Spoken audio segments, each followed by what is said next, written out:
Hello guys, so karong hapon guys no, nakalakaw jud ko guys kauban ang akong bata. Kaya akong bata manggod guys na maray og dalsyos kay karon manggong Lunes guys is ilahang recognition sa school. Kunya apil po siya og sayaw guys, mo na nga flat lang daw ilang suoton, mo na nga dalsyos ang iyahang ipapalit kay mao daw yung suoton guys. So ako gyud siyang gidala diri guys kay para siya gyud ang mupili sa gusto gyud niya. So pili-pili mi diri guys. So dugay mi nakahuman diri kay kanang dugay baya mamili basta daghan ang imong kapilian. So ato na po siya sa may sandalan. So mo to namili gyud mi kanang makaya ra pud sa bulsa kay pila ra pud baya taon akong budget. So mo ni siya guys kanang pili na ya mao ni pagkahuman na mo diha guys. Nangadto mi diri sa may pritong manok kay gigutom kuno siya guys. So wala mi dito nangaon sa may buyugan.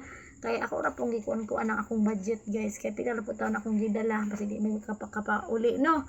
So diri ra gyud siya. So naay gravy, naay manok, so naay kanon. So mao ra man busuga guys oy kontra dito sa Pikas mahal man. So ana lang guys, magtipid lang gyud ta. So mao ra pud taon ni akong napalit. Sandal ra gyud og kanang higot sa buhok niya.